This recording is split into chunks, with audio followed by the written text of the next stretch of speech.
Bismillahirrahmanirrahim. Assalamualaikum warahmatullahi wabarakatuh. Rekan-rekan mahasiswa, kita bertemu dalam mata kuliah Hukum Dagang dan Bisnis. Kita akan membahas materi tentang hukum pengangkutan atau transportasi. Ya.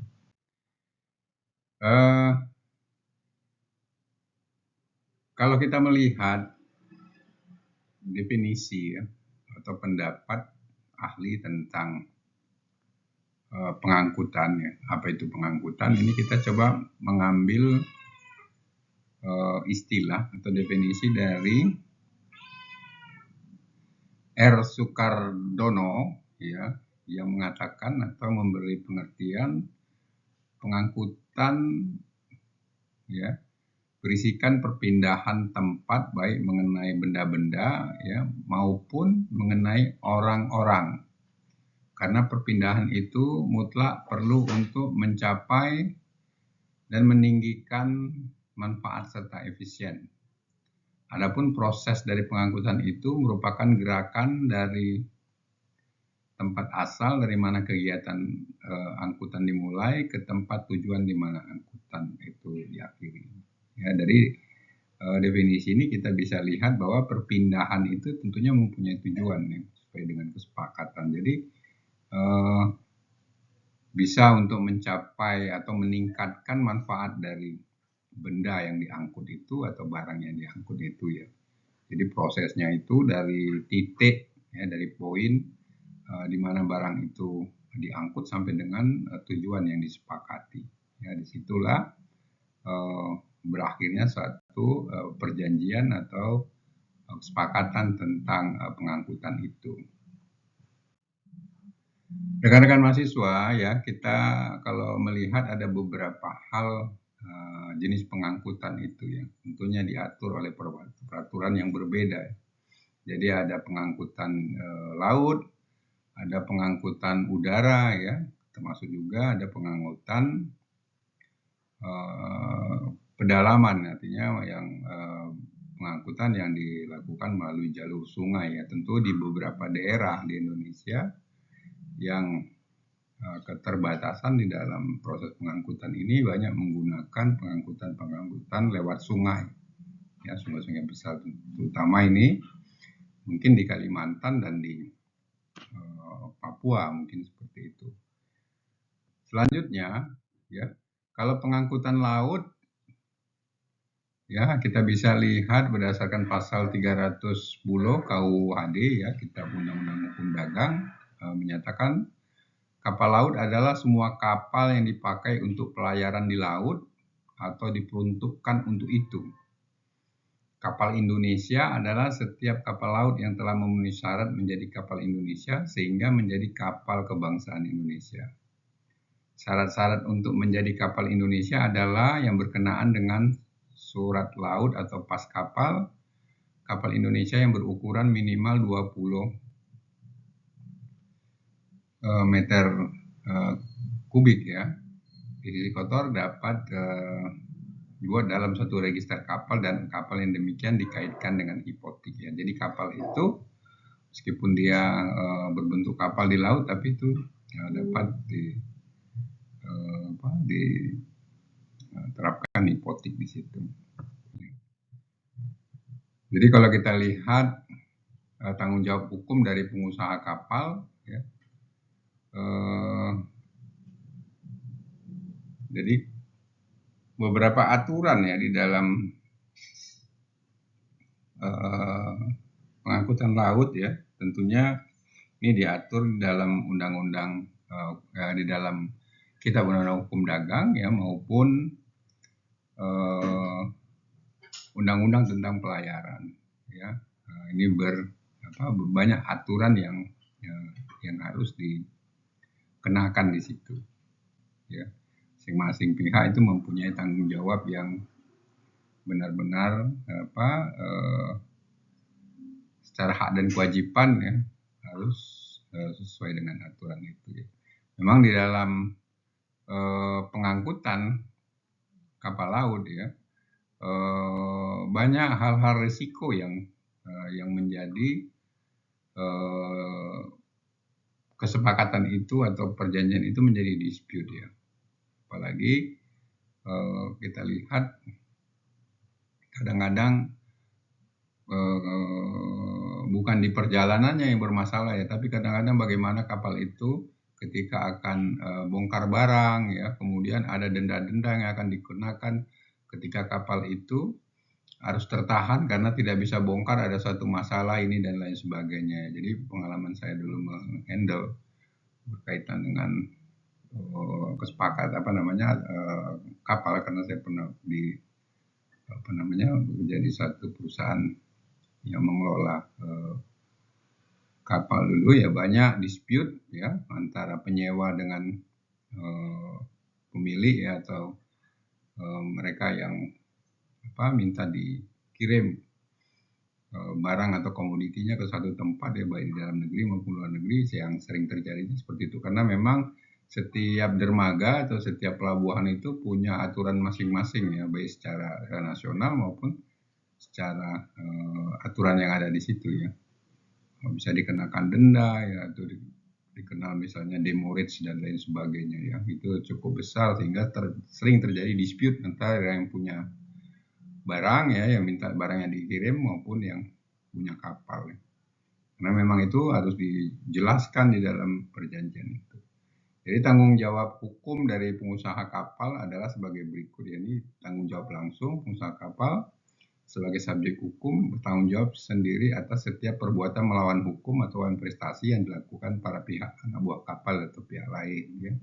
Jadi kalau terjadi permasalahan yang disebabkan oleh anak buah kapal, kapten dan lain sebagainya, itu menyebabkan perjalanannya menjadi terhambat dan lain sebagainya ya, kadang-kadang juga menyangkut perizinan dan lain sebagainya, itu kadang-kadang itu menjadi tanggung jawab pemilik kapal.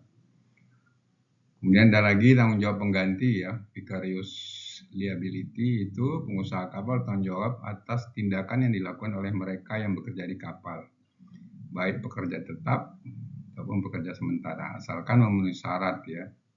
Syaratnya adalah perbuatan tersebut merupakan perbuatan melawan hukum dilakukan oleh pekerja kapal, dilakukan guna kepentingan kapal dan muatannya, dilakukan dalam jabatannya, dilakukan pada waktu mereka sedang melakukan pekerjaan mereka. Jadi kadang-kadang saya bisa simpulkan hal-hal yang dilakukan oleh para awak kapal tersebut ya, mulai dari kapten sampai seluruh pekerja ya, kalau itu mereka melakukan perbuatan yang bertentangan dengan kewajiban mereka dan lain sebagainya, menyebabkan kerugian bagi pihak penyewa, maka itu menjadi tanggung jawab pemilik kapal ya. Itu banyak terjadi hal seperti itu ya. Kemudian pengangkutan darat ini diatur ya oleh undang-undang, menyangkut undang-undang undang-undang tentang lalu lintas dan angkutan jalan ya, LLAJ. Ini Undang-Undang Nomor 22 Tahun 2009. Ada juga tentang perkeretaapian ya, pengiriman melalui jalur menggunakan kereta api, itu Undang-Undang Nomor 23 Tahun 2007 tentang perkeretaapian. Jadi pengangkutan darat itu ya, kalau definisinya pengangkutan dengan memakai alat angkut yang menggunakan kendaraan lewat jalan darat, yaitu dengan menggunakan baik truk atau mobil. Ketentuan yang mengatur tentang pengangkutan darat lewat jalan darat ini adalah berbagai undang-undang yang berkenaan dengan perhubungan darat. Tentunya sebagai dasar perikatan antara pihak yang berkontrak, itu ada kebebasan kontrak dan lain sebagainya ya. Itu kalau jalan pengangkutan lewat darat ya, ini pun banyak masalah ya di dalam biasanya ya, misalnya barang berkurang, ada suatu kejahatan di situ, atau barang hilang dan lain sebagainya. Kemudian pengangkutan sungai dan darat adalah pengangkutan dengan memakai alat angkut yang berjalan di sungai atau perairan yang bukan laut. Seperti danau, ya, alat pengangkutan adalah kapal-kapal kecil dan perahu. Pengangkutan kereta api adalah pengangkutan barang dan orang dengan memakai alat angkut berupa kereta api. angkutan kereta api ini diatur dalam undang-undangan perkeretaapian. Ya. Jadi angkutan darat itu biasanya banyak juga ya disambung dengan angkutan sungai, ya, dengan kereta api dan lain sebagainya. Nanti biasanya orang memilih yang mana paling efisien untuk itu ya. Pengangkutan udara, ya. Jadi kalau pengangkutan udara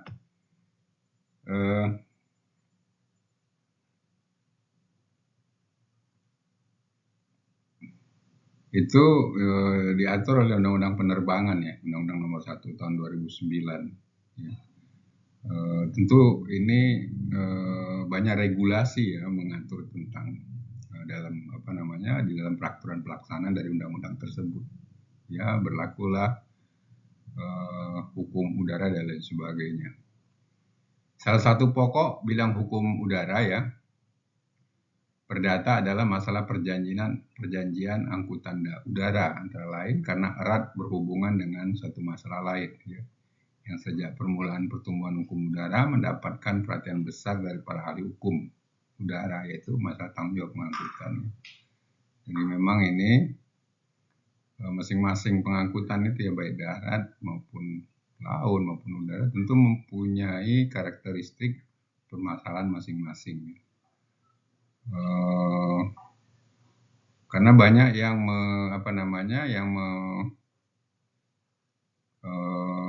hal-hal yang membuat perjalanan itu tidak bisa berjalan lancar, misalnya faktor bencana alam dan lain sebagainya, yang ini berkaitan itu mempengaruhi juga daripada kontrak kerja daripada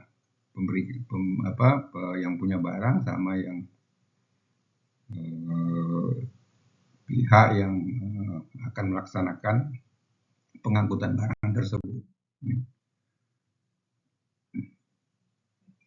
Kemudian rekan-rekan mahasiswa ya, menurut R. Sukardono, pengertian daripada perjanjian pengangkutan udara itu adalah perjanjian timbal balik pada mana pihak pengangkut mengikatkan diri untuk menyelenggarakan pengangkutan barang dan orang ke tempat tujuan tertentu.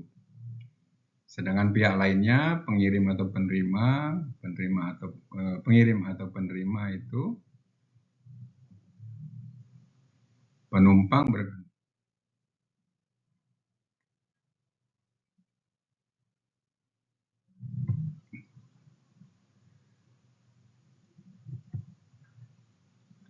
rekan-rekan mahasiswa ya, itulah tadi materi kita ya tentang